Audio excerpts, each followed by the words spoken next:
ఒళ్ళు కాలిపోయే ఎండలో ఓ 70 ఏళ్ల వికలాంగ వృద్ధుడు నడవలేడు.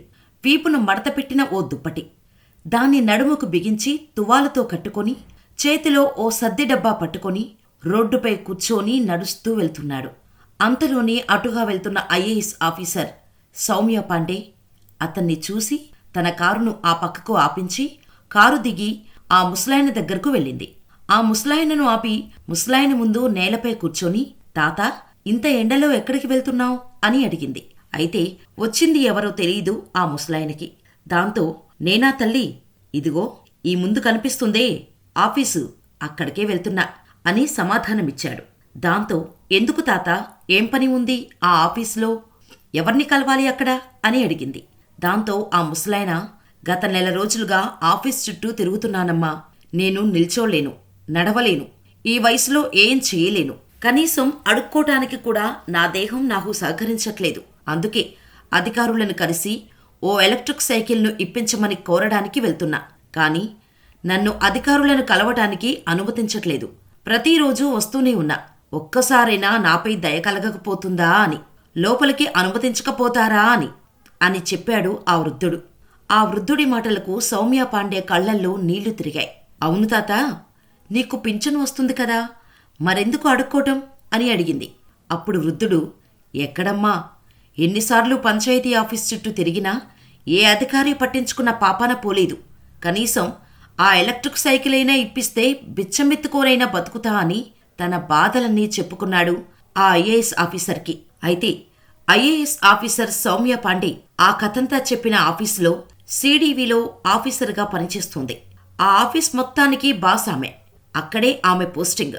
అయితే తన ఆఫీస్ బయట ఇంత జరుగుతున్నా తనకి అప్పటి వరకు తెలియలేదని గ్రహించిన సౌమ్య కళ్లల్లో బాధ, తన చుట్టూ ఉన్న అధికారుల పట్ల కోపం పెరిగిపోయింది. అప్పటికే సౌమ్య పాండే బయట ఓ వృద్ధుడితో మాట్లాడుతుంది అని తెలుసుకున్న మిగతా ఆఫీసర్లందరూ పరుగెత్తుకొచ్చి వాళ్ళిద్దరినీ చూస్తున్నారు.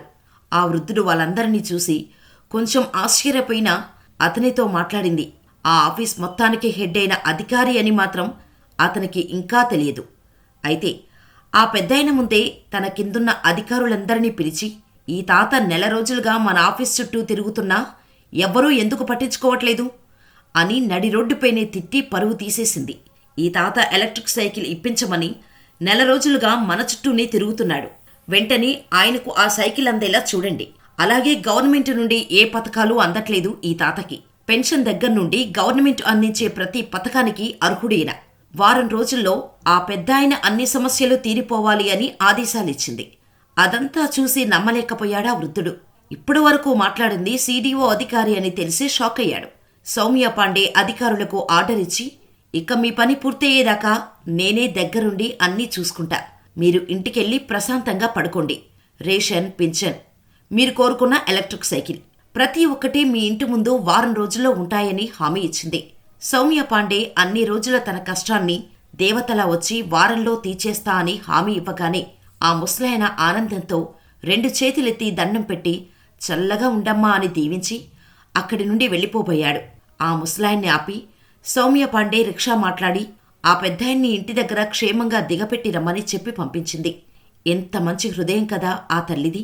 అయితే ప్రతి ఒక్కరి సమస్య డైరెక్టుగా వినటానికి పై అధికారుల దగ్గర సమయం ఉండదు. కింద ఉన్న అధికారులే అన్నీ పట్టించుకొని లంచాలు ఆశించకుండా ప్రతి ఒక్కరిని సమానంగా చూసి వాళ్ల బాధలు అర్థం చేసుకొని పనిచేస్తే చాలు. ఏ ఒక్కరూ ప్రభుత్వ ఉద్యోగుల్ని దానమడగరు. కేవలం వాళ్ల హక్కు వినియోగించుకోటానికి దరఖాస్తు పెట్టుకుంటారు అంతే. దానికి కూడా పైరవీలు, పరిచయాల పేరు చెప్పి అయిన వాళ్లను, డబ్బున్న వాళ్ల పనులు చేసి పెడితే ఇలాంటి అనామకులు, పేదల పరిస్థితి ఇలాగే ఉంటుంది. ఆ రోజు ఆ పెద్దాయన అదృష్టం బాగుండి సౌమ్య పాండే గారి కంట్లో పడ్డాడు. లేదంటే ఇంకెన్ని రోజులు అలా ఆఫీస్ చుట్టూ తిరగాల్సి వచ్చేదో పాపం. గవర్నమెంట్ ఆఫీసర్లు ప్రతి ఒక్కరిని సమానంగా చూసి అన్ని పథకాలు అమలయ్యేలా చూడటానికి జీతం తీసుకునేది. అంతేకాని బలిసినోడికి బానిసలా బ్రతకడానికి కాదు. ఎంతమంది ఉన్నారు ఇలా అందరినీ సమంగా చూసి పనిచేసే నిజాయితీ గల ఆఫీసర్లు? ఇదంతా ఉత్తరప్రదేశ్లో జరిగిన నిజమైన సంఘటన. ఐఏఎస్ ఆఫీసర్ సౌమ్య పాండే తన ఆఫీస్ ముందు కలిసిన ఈ పెద్దాయన మాట్లాడిన సన్నివేశాలు మీరు చూస్తున్న ఫొటోస్. ఇలాంటి ఆఫీసర్లు మన దేశంలో చాలామందే ఉన్నారు. కానీ అందులోని ఎందరి గురించి మనకు తెలుసు? అలాంటి వాళ్ల కథలను మరిన్ని తెలుసుకోవాలి అనుకుంటే మన ఛానల్లో ఇప్పటికే చాలా వీడియోస్ ఉన్నాయి, చూసేయండి. మరిన్ని కొత్త ట్రూ ఇన్స్పైరింగ్ స్టోరీస్ కోసం మన ఛానల్ని సబ్స్క్రైబ్ చేసుకుని పక్కనే ఉన్న బెల్ ఐకాన్ కొట్టేయండి. సౌమ్య పాండే గారిపై మీ అభిప్రాయాన్ని మాకు కామెంట్ చేయండి. ఇలాంటి వ్యక్తులు ఎవరైనా మీకు తెలిస్తే వాళ్ళ ఇన్ఫర్మేషన్ డిస్క్రిప్షన్లో ఉన్న మెయిల్ ఐడికి ఈమెయిల్ చేయగలరు.